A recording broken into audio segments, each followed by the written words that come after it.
after his death. I take the New Testament reports of such experiences very seriously. And I don't mean simply that they remembered him and continued to be moved by him, or that his spirit lived on, as we might speak of the spirit of Martin Luther King or Abraham Lincoln living on. I don't mean that. What I do mean is that they experienced him. And I think they experienced him in a variety of ways. Some of these experiences were clearly visions. Visions really happen, and not all of them are psychotic, not all of them are hallucinations. And visions, I might note, not only will involve a visual sense of a person appearing, but they can even involve a tactile sense, a sense of touching and being touched.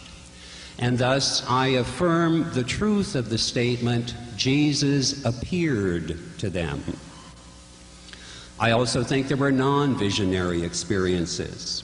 I think they continued to experience him as a presence in a non-visionary way, as a presence in the community, as a presence in the breaking of the bread.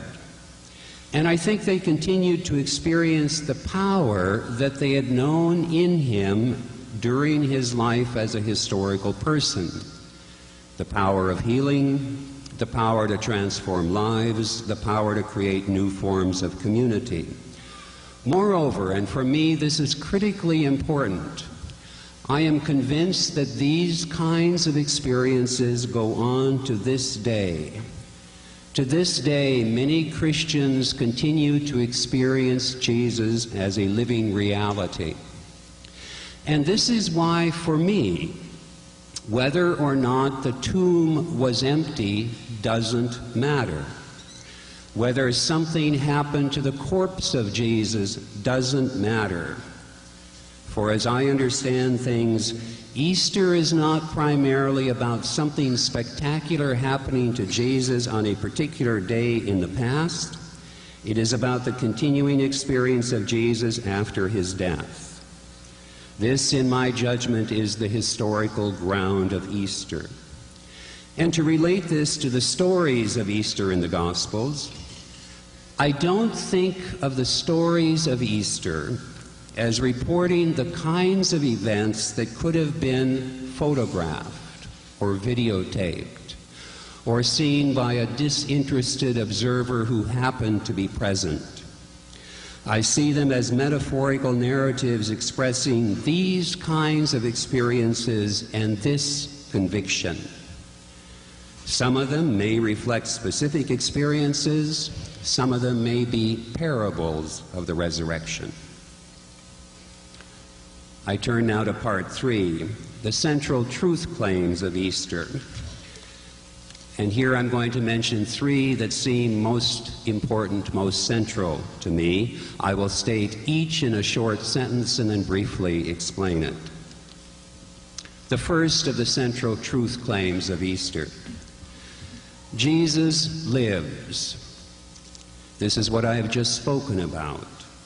He is a figure of the present, not simply a figure of the past, a living reality who continues to be known in the experience of Christians.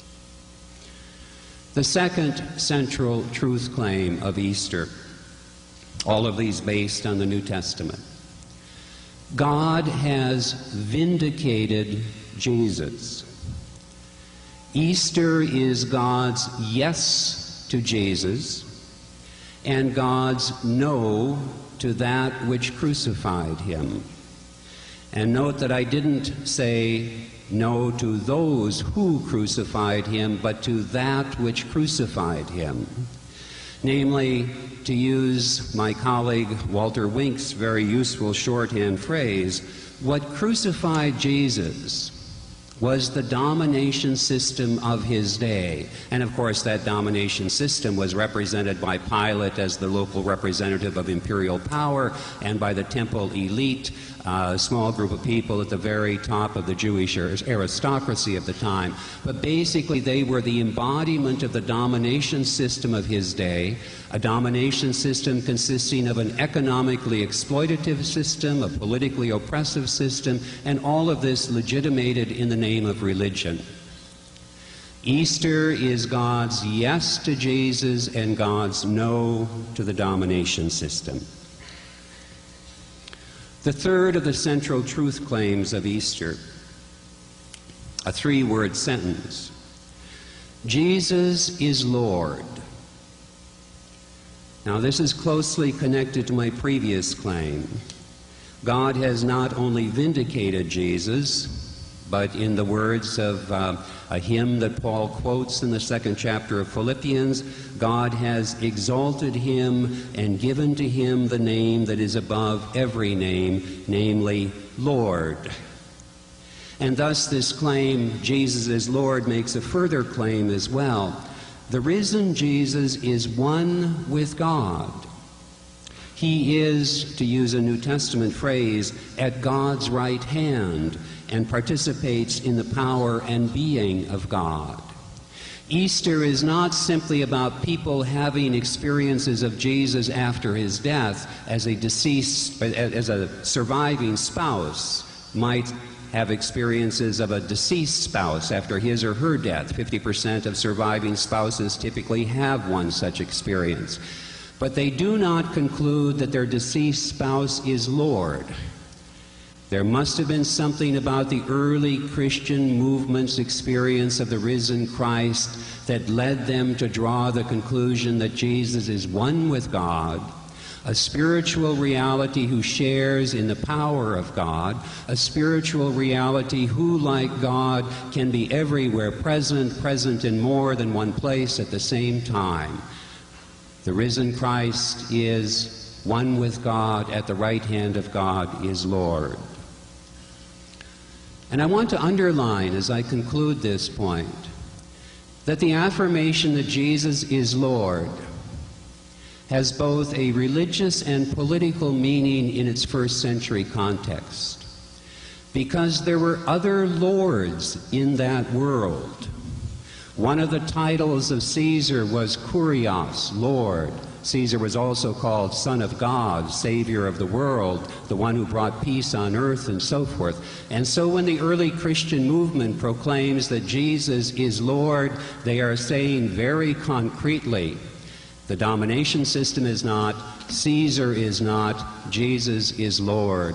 And I think the affirmation Jesus is Lord continues to this day to have both a theological and a political edge to it. So I move to my conclusion. These then are what I see as the central truth claims of Easter. Jesus lives. God has vindicated Jesus. Jesus is Lord.